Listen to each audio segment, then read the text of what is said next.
Hey guys, what's up? It's Pyro, and I'm back for some more gameplay of a newly released game on the new Nintendo 3DS. This game is called Lifespeed, and it released on the 2nd of February for the new 3DS. As I said, this is actually developed by a few guys from Northern Ireland that I know, and if anyone from here knows anything about the game development scene, it is quite a small one, so I'm always on the lookout for any local game devs, and I like to help them out where I can, so I thought I'd do a little bit of a gameplay video here for them and kind of just spread the word, because the industry here is small, but it is growing over the years, and there's definitely been some fantastic games come out over the years that I think deserve a little bit of recognition. So this is a futuristic racer, kind of in the same vein as like a Wipeout or an F-Zero, and it actually came from, the idea of the game actually came from Star Wars Return of the Jedi. I don't know if any of you have watched that, but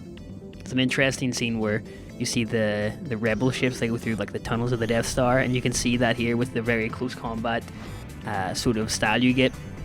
So as I was saying before, the game is on the new 3DS for around £5, around $6 I think, which I think is a pretty fair price, because you have a lot of map variety, 11 different characters to play as, and 4 different sort of modes you can play on, right from Rookie up to Chosen One, which is the hardest difficulty, which is what this game is on now that you're doing.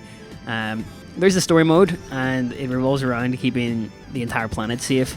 Quite an interesting one to say the least. So growing up, I was a big fan of speed-based racing games, and was definitely a big fan of the Wipeout series, and I think it's a genre that over the years hasn't really got the attention that it deserves. So it's nice to see a lot of the indie studios picking up this sort of genre and bringing it back to life.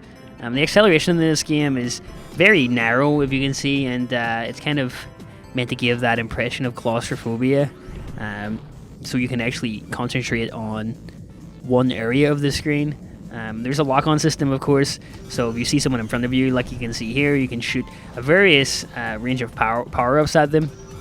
So along with the power-ups, the basic controls are fire, the power-up obviously, brake, and steer, and a barrel roll. Can't forget that.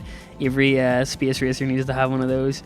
So it does give it an interesting feel, and you know, it kind of reminds me, I don't know if you guys have ever seen this anime film before, the anime film Red Line, released I think in 2008, 2009, where it's kind of like this sort of science racer that they have in space, and I don't know, I sort of get that sort of vibe off it.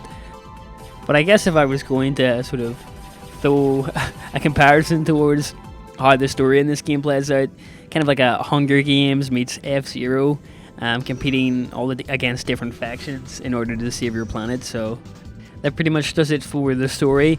On the bottom screen, which isn't shown here, you have like a sort of 3D version of the map where you can see the other racers, kind of like as you would see in like a Mario Kart or any other racer on the 3DS or new 3DS, and I think that about does it. So again, wanted to throw this up to get a bit of promo for the guys, because I've known they've been working on it for the past couple of years, and you know, as I said, I always like to help out the local game devs of Northern Ireland where I can. We're a small country, guys, but so that should do it from me, guys. If you like what you see, the game's on the eShop, and yeah, I'll catch you in the next video. So yeah, all the best.